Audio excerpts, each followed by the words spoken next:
ओ सोहणे अली जी आल जा असी नौकर आयो। ओ सोहणे अली जी आल जा असी नौकर आयो। सोहणे अली जी आल जा असी नौकर आयो। हक ले थो जो घोर कराड़ो, हक ले थो जो घोर कराड़ो। एड़े घर ले बरमला असी नौकर आयो। सोहणे अली जी आल जा असी नौकर आयो। हक ले थो जो घोर कराड़ो। एड़े घर ले बरमला असी नौकर आयो। हैदर जागन जे के बचा सारा मनो था सोण सचा। हसन सचो हुसैन सचो मोहसिन भी बरबार उचो। ओ दिन जी कबूली आगे गुलामी, दिन जी कबूली आगे गुलामी। खोले चऊं था जा बजा असी नौकर आयो। सोहणे अली जी आल जा असी नौकर आयो। हक ले थो जो घोर कराड़ो। एड़े घर ले बरमला असी नौकर आयो।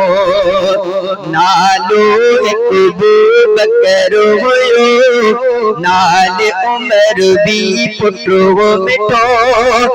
हैदर जो उस्मान भी हो, हर एक फर्जंद आगे सचो।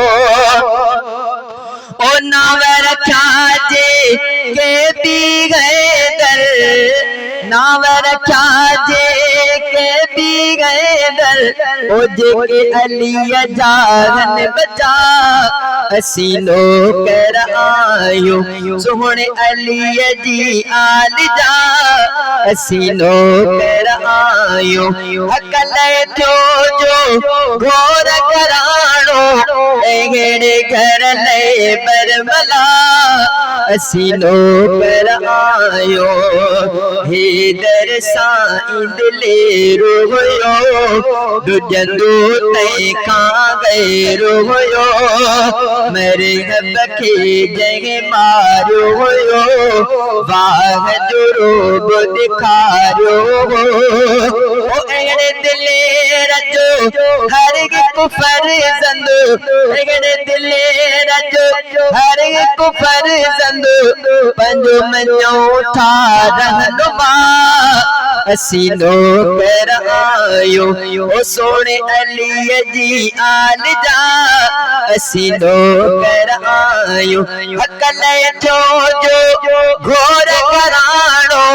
एड़े घर ले बरमला असी नौकर आयो।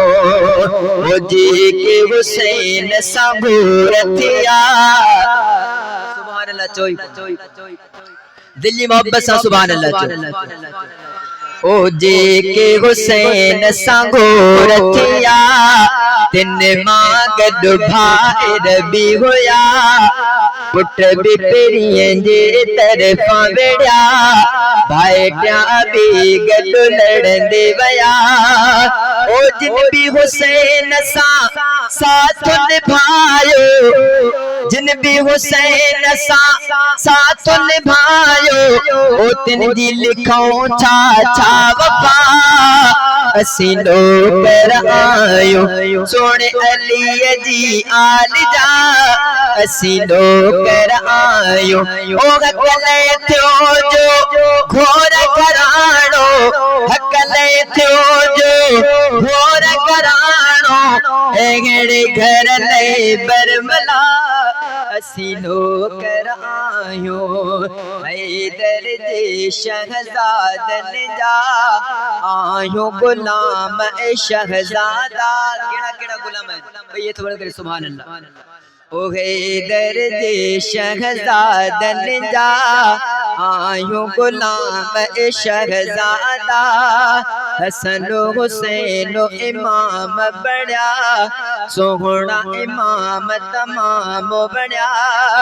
ओ आले अली जो शान बुधाए, आले अली जो शान बुधाए। सरगा खणो सब सागता असी नौकर आयो ओ सोने अली जी आल जा। असी नौकर आयो अकल थियो जो घोर घराणो, अकल थियो जो घोर घराणो। एगड़े घर ले बरमला असी नौकर आयो।